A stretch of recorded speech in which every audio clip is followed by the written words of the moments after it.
बाबा की 22/7 का महावाक्य है। आज बाबा ने देही अभिमानी अवस्था का पराकाष्ठा यानी अर्थ समझाया है। देही अभिमानी जो होगा उसका सर्व कर्म इंद्रियां शीतल होगी, जिसको संपूर्ण पवित्र कहा जाता है। उसकी कोई भी कर्म इंद्रियां चलायमान नहीं होगी। कर्म इंद्रियों के ऊपर संपूर्ण उसका कंट्रोल होगा और वो किसी के साथ झरमुई झगमुई इधर उधर की बातों में नहीं जाएगा। एक बाप के सिवाय उसकी बुद्धि में दूसरा कोई भी नज़र नहीं आएगा। तो बाबा ने कहा, और जो देही अभिमानी अवस्था होगा वो अंतर्मुखी भी रहेगा, एकांतवासी रहेगा। एकाग्र होकर एकांतवासी बनकर एक के अंत में खोने का प्रयास करेगा और वही बच्चे ही फूल बन सकते हैं। अगर अभी भी हमारी देह अभिमान है, कोई ना कोई कर्म इंद्रियां चंचल है, कहाँ ना कहाँ कर्म इंद्रियां की हमें धोखा मिलती है, तो बाबा ने कहा वो फूल नहीं बन सकेंगे। इसलिए पूरी देही अभिमानी बनने की अब कोशिश करना है। सारे मीठे बच्चे देही अभिमानी बनो तो शीतल हो जाएंगे। देही अभिमानी बनो तो शीतल हो जाएंगे, विकारों की बांस निकल जाएगी, अंतर्मुखी हो जाएंगे, फूल बन जाएंगे। विकारों की बांस निकल जाएगी, अंतर्मुखी हो जाएंगे, फूल बन जाएंगे। प्रश्न है, बाप दादा सभी बच्चों को कौन से 2 वरदान देते हैं? उन्हें स्वरूप में लाने की विधि क्या है?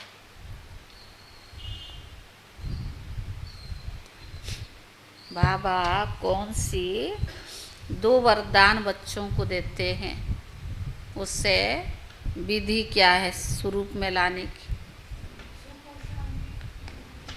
और क्या है? उत्तर है बाबा, हाँ बोलिए।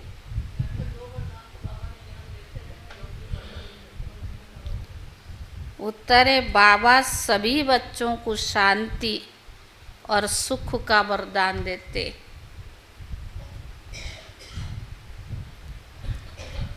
बाबा कहते बच्चे तुम शांति में रहने का अभ्यास करो। बाबा कहते बच्चे तुम शांति में रहने का अभ्यास करो। कोई उल्टा सुल्टा बोलते तो तुम जवाब ना दो।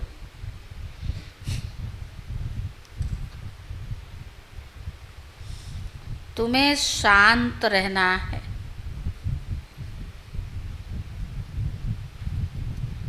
फालतू झरमुई झगमुई की बातें नहीं करनी है। किसी को भी दुख नहीं देना है।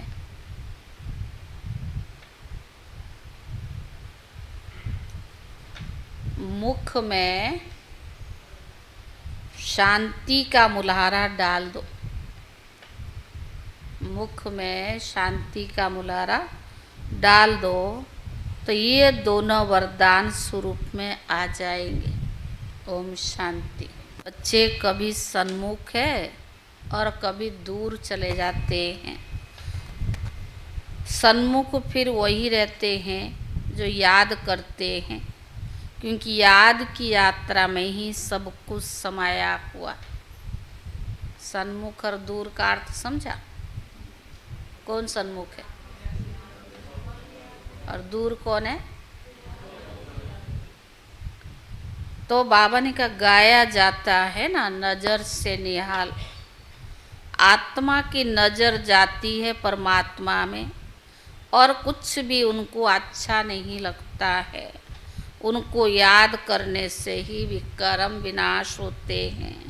अपने पर कितनी खबरदारी रखनी चाहिए। याद न करने से माया समझ जाती है इनका योग टूटा हुआ है, तो फिर बाबा ने कहा अपनी तरफ खींचती है, कुछ ना कुछ उल्टा कर्म भी करा देती है। ऐसे बाप की निंदा कराते हैं। भक्ति मार्ग में गाते बाबा मेरा तो एक आप दूसरा ना कोई। तब बाबा कहते बच्चे मंजिल बहुत ऊंची है, काम करते हुए बाप को याद करना है। यह ऊंचते ऊंचा मंजिल है, पर इसमें प्रैक्टिस बहुत अच्छी चाहिए, नहीं तो निंदक बन जाते हैं, उल्टा काम करने वाले। समझो कोई में क्रोध आया, आपस में लड़ते झगड़ते तो बाप की निंदा कराई ना, पर इसमें बड़ी खबरदारी रखनी है। अपने ग्रस्त व्यवहार में रहते हुए बुद्धि बाप से लगानी है। ऐसे नहीं अब कोई संपूर्ण बन गया है, नहीं, कोशिश करनी चाहिए। हम देही अभिमानी बने हैं। देह अभिमान में आने से कुछ ना कुछ उल्टा कर्म हो जाता है। गोया बाप की निंदा कराते हैं। बाबा कहते ऐसे सदगुरु की निंदा कराने वाले लक्ष्मी नारायण बनने की ठोर पा न सके। इसलिए पुरुषार्थ करते रहो, इसमें तुम बहुत ही शीतल बन जाएंगे। जब देही अभिमानी बनेंगे तो कर्म इंद्रियां बहुत शीतल बन जाएगी।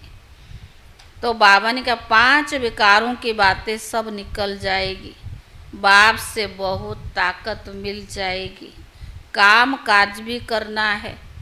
बाप ऐसे नहीं कहते कर्म ना करो, वहाँ तो तुम्हारे कर्म अकर्म हो जाएंगे।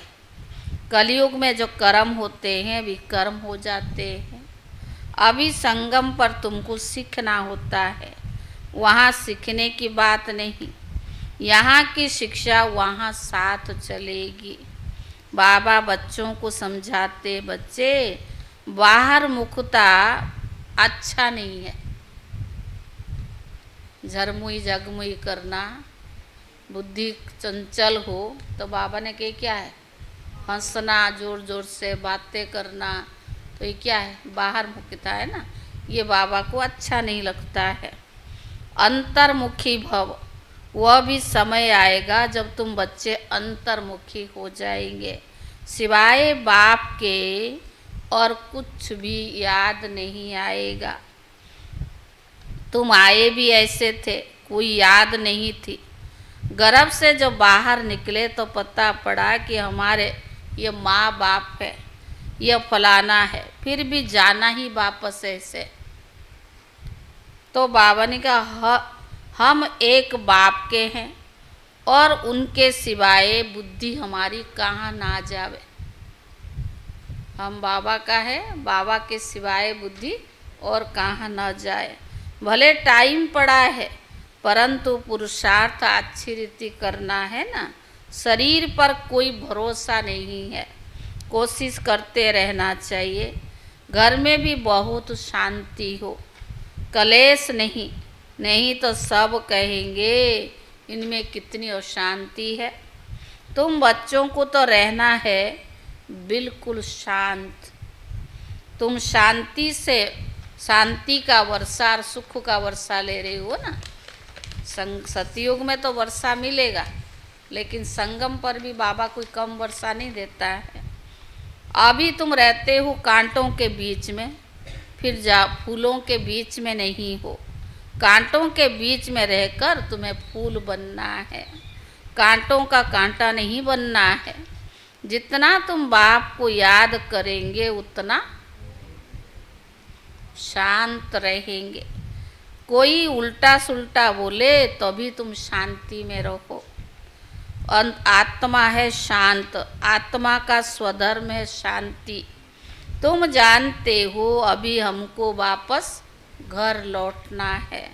बाबा है ही शांति का सागर, कहते तुमको शांति का सागर बनना है। फालतू झरमुई जगमुई क्या करते हो? थोड़ा बहुत तो चलता है ना। कहते इतना अभी थोड़ी संपूर्ण बन गए, थोड़ा बहुत चलता है। फालतू झरमुई जगमुई बहुत नुकसान करती है। बाबा डायरेक्शन देते, ऐसी बातें बच्चों को नहीं करनी चाहिए। इनमें तुम बाप की निंदा कराते हो। शांति में कोई निंदा व विक्रम भी नहीं होता है। बाप को याद करने से और ही विक्रम विनाश होंगे। अशांति खुद हो, नारों को करो। किसको दुख देने से आत्मा नाराज भी होती है। बहुत है जो रिपोर्ट लिखते, बाबा ये घर में आते हैं तो धम चक्कर मचाते हैं। बाबा लिखते तुम अपने शांति स्वधर्म में रहो। हाथ मताई की कहानी भी है ना। उनको कहा तुम मुख में मुलारा डाल दो तो आवाज़ निकलेगा नहीं, बोल नहीं सकेंगे। तुम बच्चों को बिल्कुल शांति में रहना है। मनुष्य शांति के लिए बहुत धक्के खाते हैं। तुम बच्चे जानते हो हमारा मीठा बाबा शांति का सागर है। शांत कराते कराते विश्व में शांति स्थापन करते हैं। अपने भविष्य मर्तक को याद करो। वहाँ होता ही है एक धर्म, दूसरा कोई धर्म वहाँ होता ही नहीं है। उनके विश्व का शांति कहा जाता है। फिर जब दूसरे धर्म आते तो हंगामे होते हैं। अभी कितनी शांति रहती है। समझते हो हमारा घर हुई है, हमारा स्वधर्म शांति है। ऐसे तो नहीं कहेंगे शरीर का स्वधर्म शांति है। शरीर विनाशी चीज़ है और आत्मा अविनाशी चीज़ है। जितना समय आत्मा वहाँ रहती है तो कितना शांति में रहती है। यहाँ तो आसुरी दुनिया में अशांति है, इसलिए शांति मांगते रहते हैं। परंतु कोई चाहे हम सदा शांत रहे, ये तो हो ना सके। भले 63 जन्म वहाँ रहते, फिर भी आना तो जरूर पड़ेगा। चलो सतयुग त्रेता में नहीं आते, उसके अलावा भी तो 63 जन्म है ना, पर आना तो पड़ेगा।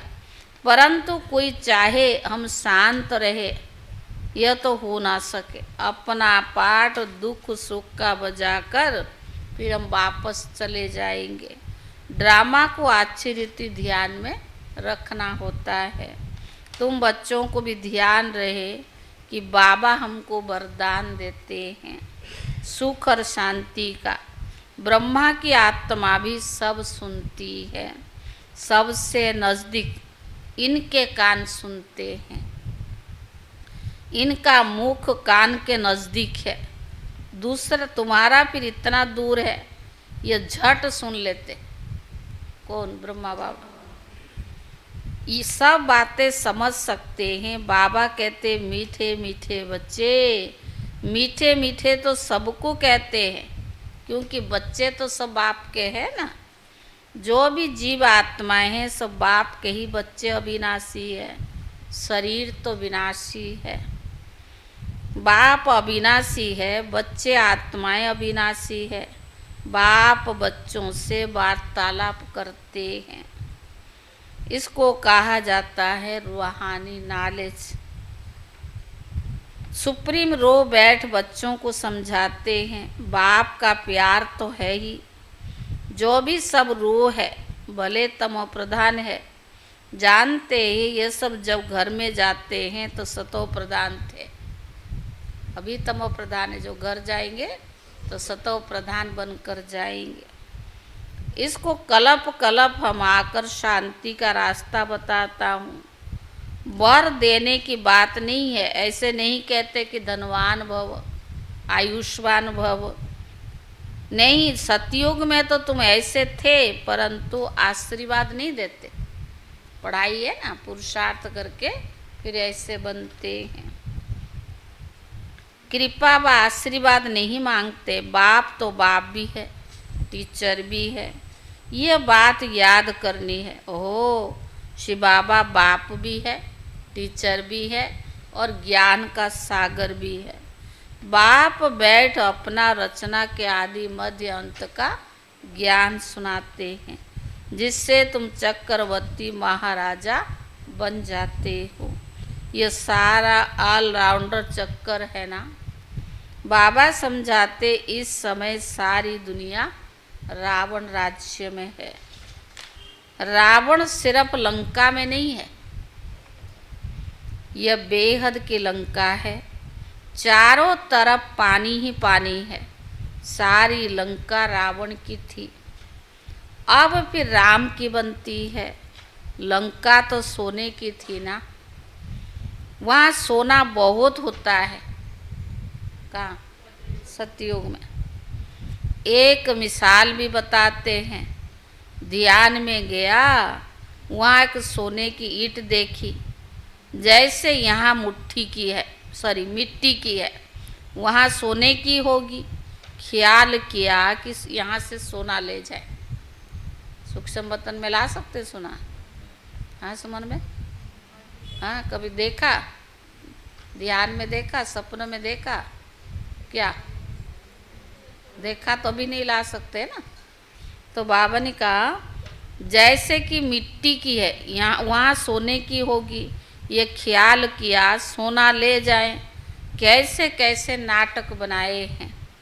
भारत की नामी ग्रामी है, और खंड में इतने हीरे जवाहरात नहीं होते हैं। बाप कहते मैं सबको वापस ले जाता हूँ गाइड बन करके। चलो बच्चे चलो, अब वापस घर जाना है। आत्माएं पतित हो गई है, पावन होने बगैर घर जा नहीं सकती। पतित को पावन बनाने वाला तो एक ही बाप है। इसलिए जब यहाँ ही है, इसलिए सब यहाँ ही है। अब कोई भी वापस कोई भी नहीं जा सकते। ला नहीं कहता, जब तक बाबा ना आए तब तक वापस कोई भी नहीं ले जा सकता। बाप कहते बच्चे, माया तुम्हें और ही जोर से देह अभिमान में लाएगी। बाप को याद करने नहीं देगी, परंतु तुमको खबरदार रहना है। इस पर युद्ध है। आंखें बड़ा धोखा देती है। इन आँखों को कब्जे में यानी अधिकार में रखना है। देखा गया है भाई बहन में भी दृष्टि ठीक नहीं रहती। आजकल सब बाबा साकार मुरली में रोज एक बार तो आता ही है हर मुरली में, क्योंकि देही अभिमानी तब बनेंगे जब हमारी क्रिमिनलाई समाप्त होगी। बाबा ने कहा भाई बहन भले कहते हैं, लेकिन दृष्टि ठीक नहीं रहती है। सब समझाया जाता है भाई, अब समझाया जाता है भाई भाई समझो। यह सब कहते हम सब भाई भाई है, परंतु फिर भी समझते कुछ नहीं है। जैसे मेंढक ट्रां ट्रां करते रहते हैं, अर्थ कुछ भी नहीं समझते हैं।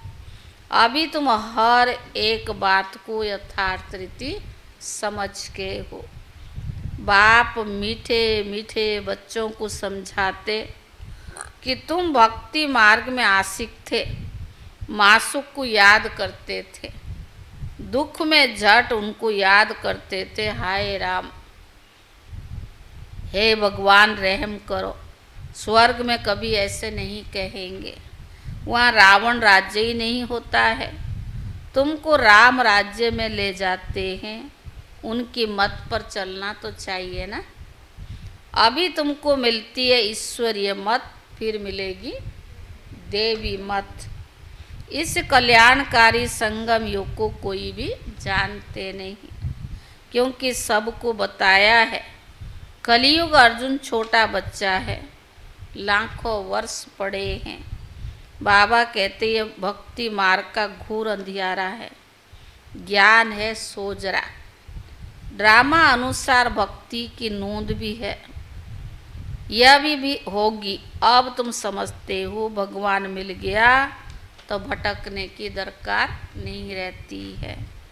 तुम कहते हो हम जाते बाबा के पास अथवा बाप दादा के पास।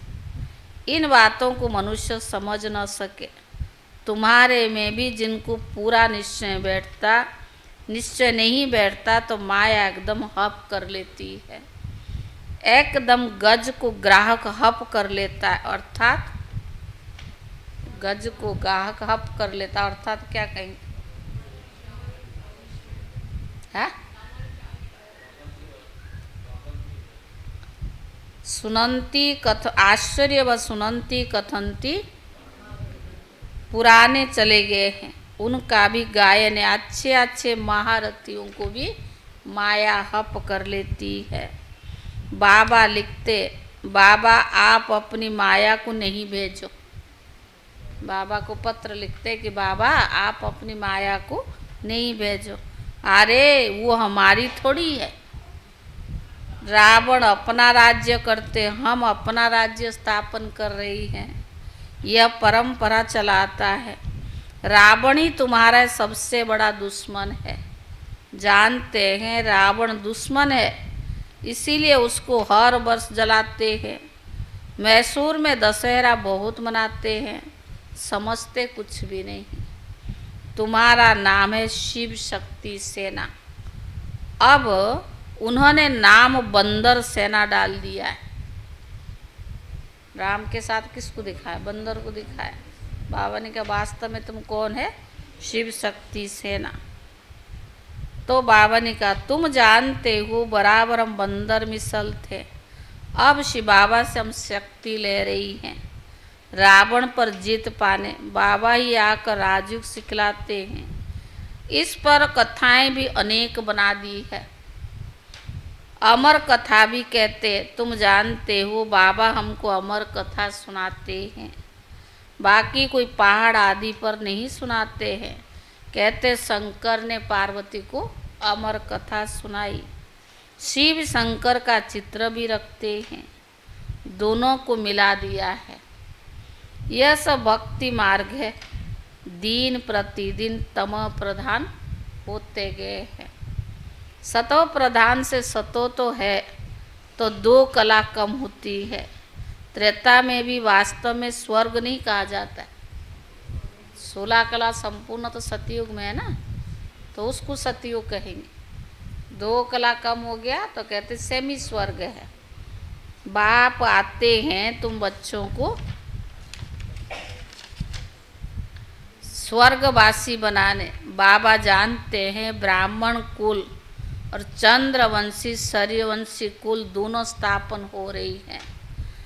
रामचंद्र को क्षत्रिय की निशानी दी। तुम सब क्षत्रिय हो ना, क्योंकि तुम माया पर जीत पाते हो। कम मार्क्स के पास होने वाले चंद्रवंशी कहा जाता है। इसीलिए राम को बाण आदि भी दे दिया है। हिंसा तो त्रेता में भी होती नहीं। गायन भी है राम राजा राम प्रजा, परंतु यह क्षत्रियपन की निशानी दे दी तो मनुष्य मूंझते हैं। यह हथियार आदि होते नहीं। शक्तियों लेने के लिए भी कटारी आदि दिखाते हैं। समझते कुछ भी नहीं। तुम बच्चे अभी समझ गए हो कि बाबा ज्ञान का सागर है। इसीलिए बाप ही आदि मध्य अंत का राज समझाते हैं। बेहद का बाप तो बच्चों के ऊपर लब है। वह हद के बाप का हो न सके। 21 जन्मों के लिए बाबा बच्चों को सुखदायी बना देता है। वो लौकिक बाप की बात नहीं है, बेहद बाप की बात है। सुख का वर्षा मिल जाता है, वहाँ दुख का नाम निशान नहीं होता। अभी तुम यह बुद्धि में रहना चाहिए, कभी भूलना नहीं चाहिए। कितना समय है? सिर्फ मुरली पढ़कर सुनानी है, फिर भी कहते ब्राह्मणी चाहिए, ब्राह्मणी बिगर धारणा नहीं होती है। अरे सत्यनारायण की कथा तो छोटे बच्चे भी याद कर सुनाते हैं। मैं तुमको रोज रोज समझाता हूँ कि सिर्फ अलप को याद करो। यह ज्ञान में 7 रोज बुद्धि में बैठ जाना चाहिए। कोर्स करते हैं ना 70 इयर्स कोर्स, 7 दिन में ये ज्ञान बुद्धि में बैठ जाना चाहिए। परंतु बच्चे भूल जाते हैं। बाबा को भी बंडर खाते। बाबा कहते 7 दिन में समझ जाना चाहिए, बच्चे भूल जाते, बाप को भी बंडर लगता है। अच्छा मीठे मीठे सिखिले दे बच्चों प्रति माता पिता बाप दादा का याद प्यार और गुड मॉर्निंग। रूहानी बाप की रूहानी बच्चों को नमस्ते, और रूहानी बच्चों की तरफ से रूहानी बाप दादा को याद प्यार और नमस्ते नमस्ते। धारणा के लिए मुख्य सार, बाप से आशीर्वाद व कृपा नहीं मांगनी है। बाप टीचर गुरु को याद कर अपने ऊपर आप पे ही कृपा करनी है। बाप टीचर गुरु को याद कर अपने ऊपर आप पे ही कृपा करनी है। माया से खबरदार रहना है।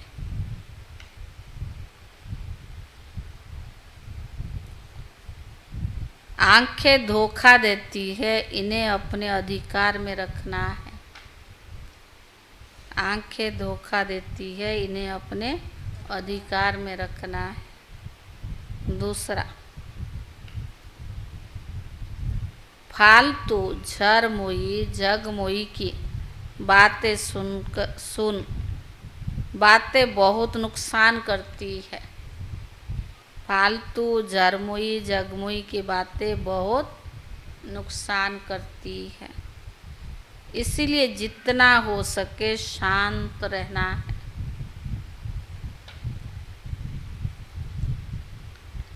मुख में मुलारा डाल देना है।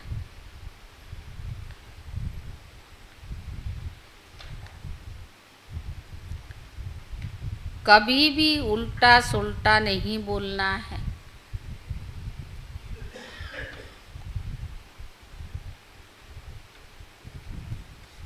ना खुद अशांत होना है, ना किसको अशांत करना है।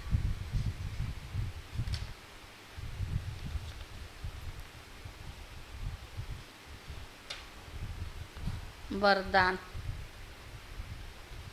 बाप की मदद से सूली को कांटा बनाने वाले सदा निश्चिंत और ट्रस्टी भव।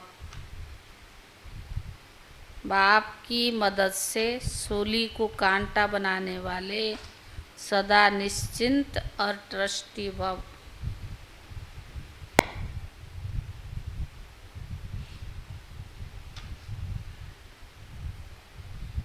पिछला हिसाब सूली है, लेकिन बाप की मदद से वो कांटा बन जाता है। परिस्थितियाँ आनी जरूर है, क्योंकि सब कुछ यहाँ ही चुक्त करना है। परिस्थितियाँ आना जरूर है, क्योंकि यहाँ सब कुछ चुक्त करना है। लेकिन बाप की मदद उन्हें कांटा बना देती है।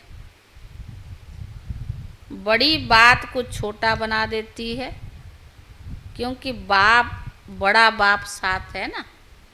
बड़ी बात को छोटा बना देता है, क्योंकि बड़ा बाप साथ है। इसी निश्चय के आधार पर सदा निश्चिंत रहो और ट्रस्टी बन मेरे को तेरे में बदली कर हल्के हो जाओ, तो सब बोझ 1 सेकंड में समाप्त हो जाएगी। स्लोगन, शुभ भावना के स्टॉक द्वारा नेगेटिव को पॉजिटिव में परिवर्तन कर दो।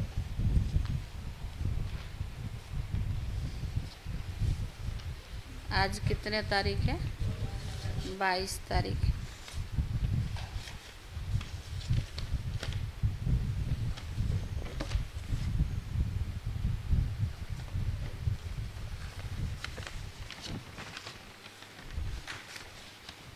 आज का अव्यक्त इशारा है, जो परोपकार की भावना से संपन्न है वे सदा संतुष्ट मणि के समान स्वयं भी संतुष्ट होगा और सर्व को भी संतुष्ट कराने वाला होगा। कमाल यह है जो होपलेस में भी होप पैदा कर देगा, जिसके प्रति सब निराश दिखाई दे। ऐसे व्यक्ति व ऐसी परिस्थिति में सदा के लिए उनकी आशा के दीपक जगा देगा। माना उपकारी पर भी उपकार करेंगे तो आशा के दीपक जग जाएगा।